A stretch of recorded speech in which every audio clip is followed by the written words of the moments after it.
Good evening, visitors. Welcome to the Australian War Memorial's Last Post ceremony. My name is Yana Johnson, and joining us today from the Royal Australian Air Force is Wing Commander Tim Creevy. We warmly welcome the family of Private Leslie James Arnold, whose story will be told shortly. We welcome the veterans who have served, those that are still serving, and the families that support them. We acknowledge the members of RSL and Services Clubs Association, RSL Victoria and RSL Queensland who are watching the broadcast of this ceremony across Australia. During this evening's ceremony, wreaths will be laid at the base of the pool of reflection by family and visitors to the memorial. If you are able, please stand and join in singing the national anthem.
The Australian War Memorial was the vision of Charles Bean, Australia's First World War official historian.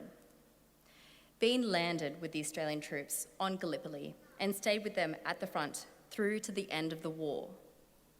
The idea of this national memorial and museum came to him at Pozières, France, in the depths of the bloody fighting of 1916. Bean's idea was that this would be a place where families and friends could mourn loved ones buried in faraway places. It would also be a place that could help all Australians understand what these men and women had endured and what they had done for us. Bean's vision, to which he remained true, is best expressed as inscribed in the entrance to the memorial's galleries. Here is their spirit, in the heart of the land they loved, and here we guard the record, which they themselves made. Tonight, we will read the story behind just one of those on the Roll of Honour, which lists the names of more than 102,000 men and women who have given their lives for us in war and operations for more than a century. But first, we present a lament, Flowers of the Forest. Wreaths or floral tributes now be laid at the base of the pool of reflection.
Today we remember and pay tribute to Private Leslie James Arnold.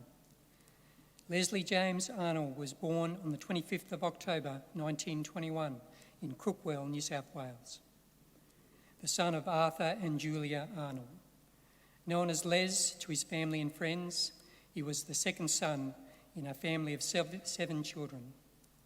Growing up, Les was a keen tennis player, and as a young man, he worked as a shearer and a farm labourer. In December 1941, Les joined the local militia unit, the 3rd Australian Infantry Battalion. With Japanese forces threatening the territories of Papua and New Guinea, and after his initial training, Les sailed north to Townsville. Les and his brother Ray had joined the army at around the same time, and both left Townsville for Port Moresby on the transport ship Bountico in May 1942. Japanese forces had landed on the northern coast of Papua and had begun to cross overland in an attempt to capture the strategic port and airfield of Port Moresby on the southern coast. Initially, Japanese forces made headway along what became known as the Kokoda Trail. Australian forces fell back almost to within sight of Port Moresby, but the Japanese offensive was losing momentum. In early September, Les joined Maroubra Force, a selection of Australian troops that were to push back against the Japanese advance. By the end of the month, the Australian troops had taken the initiative and the Japanese forces were beginning to retreat back along the trail. On the 19th of October 1942, the 3rd Battalion fought against Japanese positions at a point on Eora Creek known as Templeton's Crossing. During the fighting, Les was killed in action just days before his 21st birthday. 2 days later, Les's comrades buried his remains near the place where he was killed, but the exact location of his grave since has been lost. His name is inscribed on the Port Moresby Memorial in Papua New Guinea, which commemorates more than 700 Australian, Papuan and New Guinea men who lost their lives during the operation in Papua and have no known graves. Les's younger brother Ray was also a member of Maroubra Force. He later told the family he was a few metres away from his brother when Les was killed. After fighting on the Kokoda Trail, Ray contracted malaria and was discharged from the army in June 1943, returning to the Crookwell district. Les Arnold's uncle, George Arnold, also joined the army. As he was older than military age, he served on the Australian mainland in the 2nd Garrison Battalion. Les was survived in Australia by his parents and his brothers and sisters, Thomas, Bertie, Ollie, Annie, Linda and Ray. Les Arnold's name is listed on the honour roll to my left among almost 40,000 Australians who died while serving in the Second World War. His photograph is displayed today beside the pool of reflection. This is one but many stories of service and sacrifice told here at the Australian War Memorial. We now remember Private Leslie James Arnold, who gave his life for us, for our freedoms, and in the hope of a better world.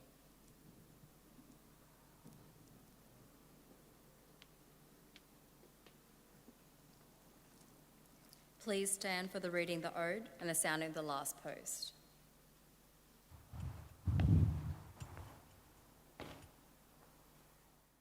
They shall grow not old, as we that are left grow old. Age shall not weary them, nor the years condemn.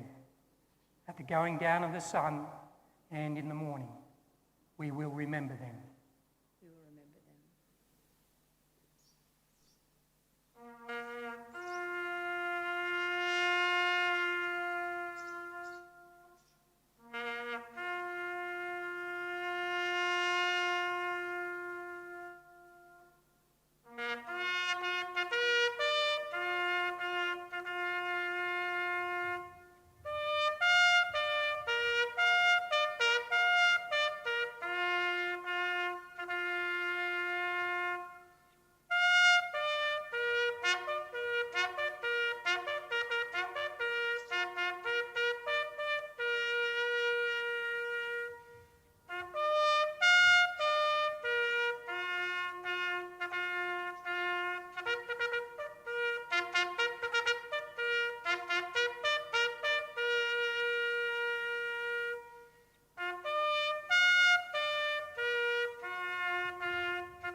lest we forget.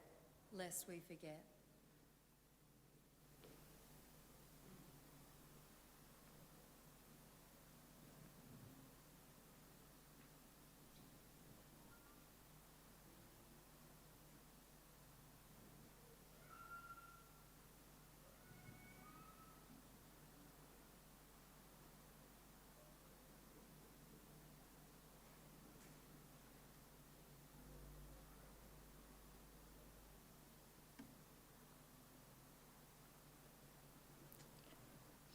We leave you this evening with the words of the memorial's founder, Charles Bean.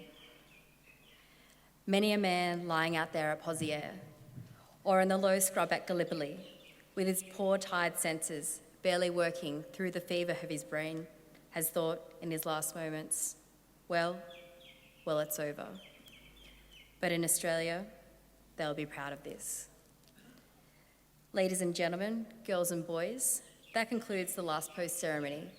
We thank you for visiting the Australian War Memorial and we wish you all a very good evening.